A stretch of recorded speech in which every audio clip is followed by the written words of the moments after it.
Halo teman-teman, kenalkan saya Iwan. Saya salah satu trainer yang bekerja di sebuah perusahaan yang bergerak di bidang perkreditan. Segmen pasar kita itu untuk orang-orang yang punya usaha, seperti misalnya usaha warung nasi, usaha potongan, bengkel dan sebagainya. Perusahaan yang tempat saya bekerja ini khusus untuk angsuran harian, barang-barang kebutuhan usaha, barang-barang untuk kebutuhan rumah tangga, anak sekolah dan sebagainya. Semua barang di kita di sana, kecuali uang, karena perusahaan tempat saya bekerja ini tidak mengeluarkan uang seperti koperasi atau bank, tapi barang-barang yang buat usaha. Segmen kita itu khusus untuk yang punya usaha, karena memang kita untuk pembayarnya modelnya harian. Jadi misal contoh saya punya warung atau konsumen punya warung, dia butuh showcase untuk minuman, nah kita kasih mereka showcase tanpa harus ribet DP dan sebagainya. Nah itu angsuran misalnya sehari 30.000 selama 180 hari dengan catatan hari ini 5.000, tanggal merah libur. Nah seperti itu saya bekerja di sana dan saya sebagai trainer atau pelatih untuk salesnya. Rekan saya ini sehari-hari saya seperti ini. Pagi-pagi mesti jam 6 berangkat ke kantor, kemudian nanti sampai kantor harus jam sebelum setengah 8, karena dari kantor seandainya lewat dari setengah 8 itu ada ketentuan kantor seperti telah 1 menit atau 2 menit, kemudian nanti ada potongannya, gajinya ada potongan dan sebagainya. Nah itulah teman-teman, saya bekerja di sana di sebuah perusahaan, dan saya ini keseharian saya jam 6 saya harus berangkat dari Cibubur sampai Keranji, kantor di Bintara. Nah ini kalau pagi siap-siap berangkat, nah ikutin saya biasanya pagi-pagi mesti pakai sepatu dulu ya rekan-rekan. Ini persiapan untuk kerja pakai sepatu, dan karena memang kita seorang sales harus wajib berpenampilan rapi, rambut kita rapi, pakaian kita rapi, dan harus pakai sepatu. Jadi sales itu karena dalam permasalahan itu jangan pernah sepelekan berpakaian, karena berpakaian itu menunjukkan pribadi kita, dan kalau orang akan memilih kita itu menunjukkan barang apa yang kita jual. Pakaian kita rapi, mereka pasti langsung image mereka itu bahwa barang yang kita jual itu barang bagus, barang mahal. Jadi pakaian yang rapi, nah itu udah ketentuan memang yang selalu saya terapkan buat rekan-rekan sales, teman-teman sales yang itu. Jadi pakaian itu menunjukkan image seseorang. Jadi bagaimanapun juga berpenampilan baik, berpenampilan rapi, menunjukkan pribadi kita dan menunjukkan barang yang kita pakai. Rekan-rekan, ini kegiatan biasa. Sebelum jalan kita mesti pakai jaket. Jaketnya merah biar kalau posisi masih jauh, ada yang sudah lihat, nanti kalau sebelum nyampe kantor udah kelihatan, oh itu Pak Iwan datang. Rekan-rekan, karena persiapan jauh udah mesti pakai jaket dulu, masker tidak pakai, kita pakai kacamata. Ini tujuannya supaya tidak ada debu. Jadi kacamata bukan untuk gaya aja, tapi karena perjalanan jauh dari sini Bintara itu kita biasanya saya lewat CBL, lewat Gabus, lewat ke Sumarekon. Nah itu kita pakai kacamata karena di sana banyak debu seperti ini. Kemudian ini adalah helm, dan yang paling setia ini si merah. Saya julukinnya, ini adalah kendaraan saya julukinnya The Red atau The Red Devil. Nah, inilah si merah atau si hati setan merah. Nah, saya telah berada di sini. Saya terima kasih nih, sehat-sehat ya merah. Jadi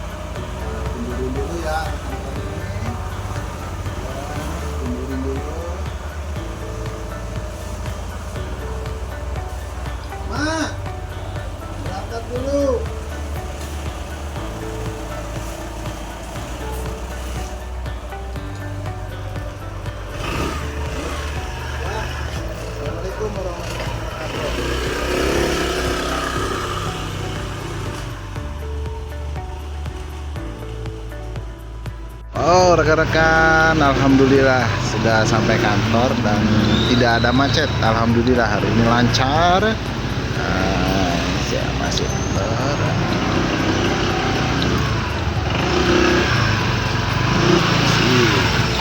Pengiriman belum datang.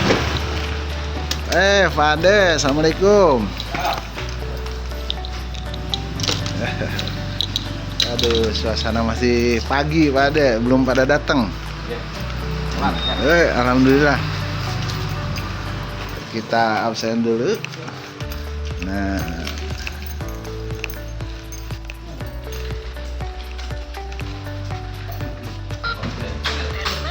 alhamdulillah. Assalamualaikum Pak Andi, selamat pagi. Madang. Sip, selamat pagi. Ya, pagi, semangat terus. Halo, assalamualaikum nih. Saat ini saya di Pasar Malaka, di kantin Pasar Malaka nih. Nah, kita mau bincang-bincang nih sama Ibu Lia nih, ada Bu Lia, Pak Slamet nih. Nah, nanti kita bincang-bincang nih, apa sih susahnya di jadi sales, apa sih keuntungan di sales? Kurang lebih nanti gitu. Oke, kita ikutin ya. Nah, ini dia Ibu Lia. Nah, dan Pak Slamet.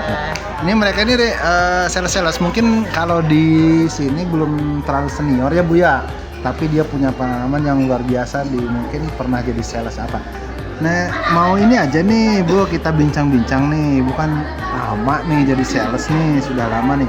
Kira-kira kalau jadi sales gini atau sales apapun lah, itu apa sih Bu tantangan terberatnya nih kira-kira kalau Ibu nih di lapangan, kan biasa di lapangan nih. Nah, halo, salam kenal, saya dengan Lia dari marketing elektronik. Yang perlu diketahui kalau jadi sales itu harus punya mental yang kuat aja.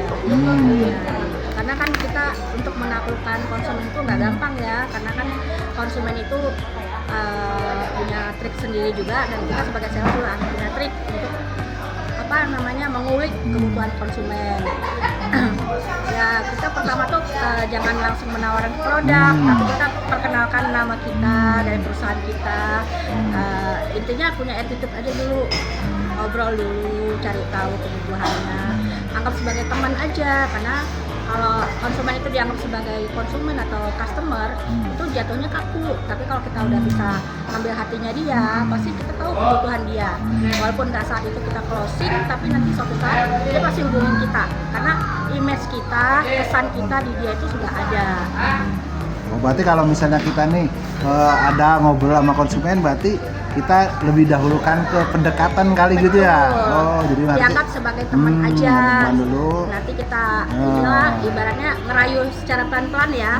Misalnya kita tahu itu tanggal lahir dia ulang tahun, kita ucapin. Anaknya udah umur berapa? Kita cari tahu dulu keluarganya dia. Nanti setelah itu mungkin dia bisa terbuka dengan kita. Nanti timbul tuh kebutuhan-kebutuhannya, Mbak, dia nelpon nanti, Mbak saya mau ini, Mbak saya mau itu, Mbak bisa nggak ini, bisa itu. Pasti itu nanti akan jalan dengan sendirinya, terbuka pintu closing itu pasti ada. Berarti nih salah, berarti kan kalau yang di lapangan sih saya sering lihat Bu ya. Nih kalau lihat kan sales ini nawarin barang itu, dia ujung-ujung datang ke toko, Bu saya mau nawarin ini, Bu saya nawarin ini, berarti sebenarnya nggak mesti begitu Bu ya. Jadi kita mesti cari celah ya, celah, cari hatinya dia lah, ngambil hatinya dia dulu, ngobrol. Ataupun kita mau di warung, kita bisa Bu pesan teh manis, pesan kopi, nanti pelan-pelan ngobrol, pasti terbuka nanti. Nanti kita bisa, kalau sudah akrab ngobrol, berarti nanti dari situ ada peluang kali Bu ya, peluang untuk closing itu pasti ada. Harus pelan-pelan, harus sabar. Mau maintain customer itu kan nggak cukup sekali Pak, berkali-kali. Karena kan kalau customer itu dianggap sebagai teman, sahabat, saudara, pasti dia akan image kita tuh menganggap kita tuh nggak marketing, nggak jualan, tapi anggap kita tuh bisa kasih kebutuhan dia, memperkenalkan produk kita dengan cara kita lah. Banyak triknya kok, marketing itu luas untuk menaklukkan konsumen itu luas. Nah ini kan kalau di lapangan Bu ya, kalau jadi sales nih kan, ini kan penolakan udah pastilah Ibu ya. Pasti. Datang ke sini, enggak lah saya ini enggak butuh lah, dibilang lah apa namanya enggak biasa ngutang mas Be. Nih kira-kira nih ya Bu, kira-kira gimana nih kita misalnya supaya mereka nolak kita tapi kita nggak sampai down lah Nggak sampai ibaratnya. sakit hati. Kan banyak tuh loh Bu yang misalnya kita nawarin barang nggak ada closing tuh padahal banyak. Besoknya dia udah males lagi. Nah ini maksudnya itu kira-kira gimana ya Bu ya misalnya supaya kita itu biasa di sini tolak di sini tapi Nggak kita ngedown. nggak sampai ngedon. Kira-kira apa nih? Kira Kalau ada saya nggak sih ini? biasanya gini Pak, misalnya, oh maaf Mbak nggak mau, maaf Mbak saya udah banyak kebutuhan, saya udah banyak semuanya, udah ada semuanya. Saya cuma bilang, oh iya Pak, makasih, alhamdulillah ya Pak, udah ada semua. Kalau boleh, saya titip kartu nama ya Pak. Nanti kalau misalnya Bapak butuh, suatu saat, siapa tahu Bapak butuh, bisa hubungi saya. Gitu. Jadi kita apa ya, ambil positifnya aja, jangan ngedown, jangan sakit hati, oh ditolak begini, oh so kaya lu gini-gini, jangan gitu. Jadi kita apa ya, berprasangka baik aja, jangan seuzon. Berarti itu. Nah, kalau misalnya begini kita cerita keuntungannya di sales nih Bu ya nih. Nah, kalau yang Ibu rasain nih Ibu udah banyak lah ya jadi sales itu udah lama gitu, udah punya pengalaman.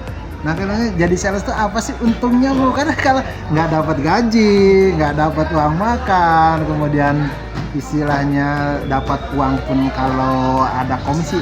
Nah, biasanya nih Bu nih, misalnya apa tadi saya bilang nih, Ibu tuh keuntungannya jadi sales apa sih Bu? Nah, untung secara Kalau saya sih Kali jadi sales untung, tuh seneng Pak, karena penghasilan kita tanpa batas, nggak terbatas. gitu. Kalau kita jadi karyawan, mentok gaji 3 juta, nggak dapat apa-apa. Tapi kalau di marketing di sales itu Pak, kita kebutuhan kita tuh banyak kayak Pak, nggak munafik ya. Cuman kan kita banyak peluangnya, walaupun kita nggak dapat gaji pokok, tapi kita banyak bonusnya, banyak kesempatan trip ke luar negeri, ke luar kota. Pokoknya kita banyak berkenalan dengan masyarakat luas ya, banyak mengetahui apa ya, karakter manusia. Untungnya jadi marketing tuh seperti itu. Jadi kita tahu nih memilah-milah, oh karakternya seperti ini. Jadi belajar psikologis Pak. Bagi saya begitu. Jadi menanamkan ke diri saya, kita belajar dari satu orang nih, biasanya karakter Pak Iwan gimana, karakter Selamat gimana, karakter saya sendiri gimana. Jadi kita tahu nanti suatu saat ketemu seperti Pak Iwan, oh saya udah tahu cara menaklukkannya seperti apa. Oh, jadi kita lebih ini juga ya Bu, berarti kita lebih belajar, kita nanti lebih banyak tahu karakter orang gitu. Nah ini sebelah Bu Lia ini ada sales junior. Nah ini namanya Pak Slamet nih. Pak Slamet udah berapa lama nih jadi sales, khusus jadi sales lah? Halo, salam kenal dari saya Isam Kirani dari Tranjaya Elektronik. Saya di sini baru 6 bulan gitu. Oh berarti masih baru. Iya. Ya. Oke. Nah kira-kira nih apa yang buat Pak Slamet ini kok pengen jadi sales gitu kan? Kalau kita lihat kan misalnya jadi apa namanya, jadi orang lebih tertarik ke cari kerjaan yang pasti, misalnya gaji UMR atau gaji 3 juta kan pasti nih.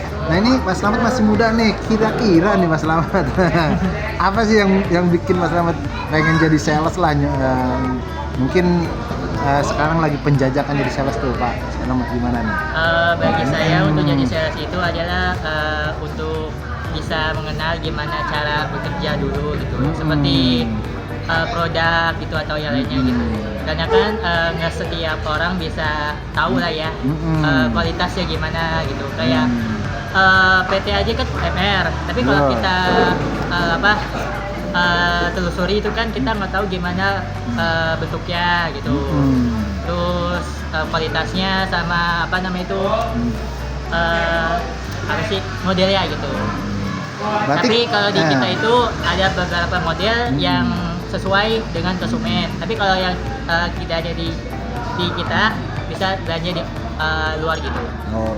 Nah ini tadi Bu Lia bilang kan gini Pak Slamet ya, katanya kalau jadi sales itu penghasilan katanya nggak terbatas tuh. Ada cerita dia jalan-jalan. Benar. Nah itu Pak Slamet percaya nggak kalau istilahnya tadi bahwa penghasilan itu kalau jadi sales itu bisa nggak terbatas gitu? Percaya ya? Kalau bagi saya sih percaya. Tapi kalau kita ada niat untuk mencari lebih ya gak apa-apa gitu. Karena kan nggak semua orang bisa berpenghasilan di bawah kita gitu.